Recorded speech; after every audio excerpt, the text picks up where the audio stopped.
大家好，小岛来了。喜欢床车出游的露营地点及方式选择比较自由，有时候累了不想落地大帐，那就多利用车上。如果是遇到一个环境很美、很友善的地方，那就把车上的装备都搬下来，布置一个很舒适的露营基地。那么营地的选择，我们需要些什么呢？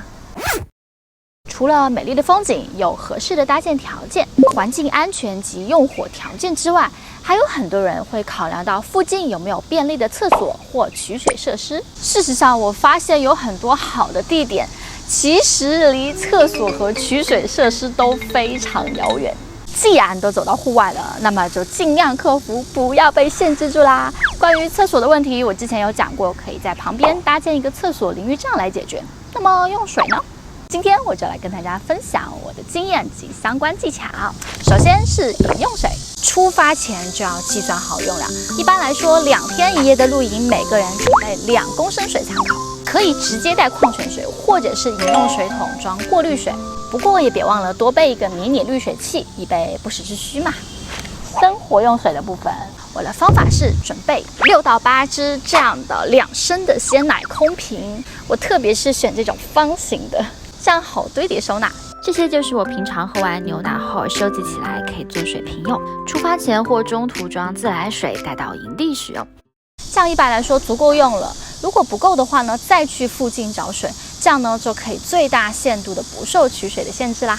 用水方式也不能像在家里那样大手大脚的，在用水限制条件下，尽量选择直火煮饭，不要蒸饭，也不要用火锅或煮水饺。烧烤是不需要用水的。生活用水呢，也尽量循环使用。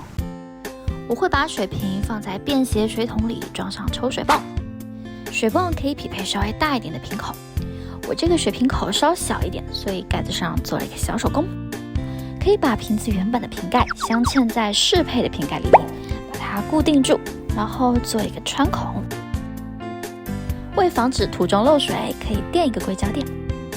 使用时就取出垫片穿进去就好了。当然，如果你的瓶口和水泵是匹配的，就不需要这样做啦。OK， 按下按钮就自动出水啦，就可以洗手、洗菜、洗蔬果、洗碗啦，并且一按就停止。对了，在洗碗之前，记得先用酒精湿巾先擦拭过再冲洗哦。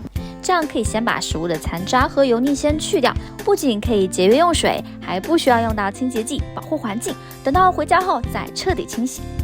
你看，使用过的水保留在水桶里，一来也是不影响环境，二来还能用于抹布、清洁桌面、炉具、器具之类用途。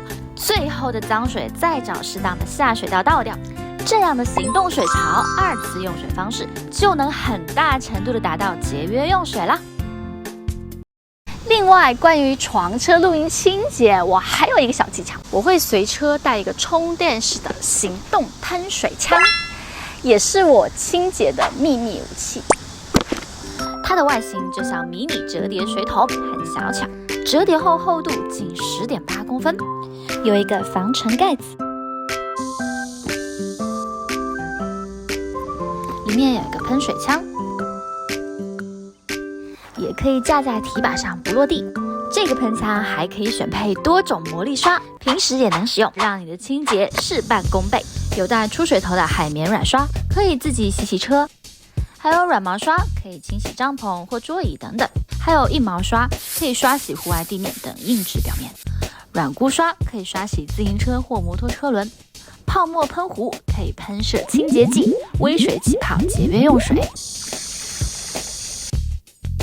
当露营需要清洗大量锅具碗筷时，我就会用这个喷水枪最基本的水刀功能，刮一刮就差不多干净了。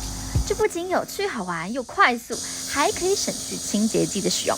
很多路友看到这个小技巧后都爱不释手，连刷碗的功夫也省去了，把清洗变得很有乐趣，有没有 ？Nice！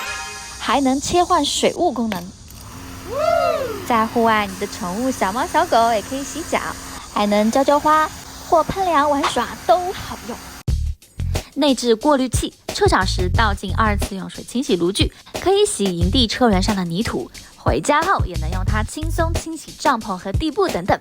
只要注意不要玩过头，忘记省水，这个小技巧就非常实用。以上就是我的床车露营备水、用水、清洁技巧。希望这些可以帮助到大家。如果喜欢我的影片，别忘记给我点赞、订阅、分享哦！感谢大家观看，我们下周见。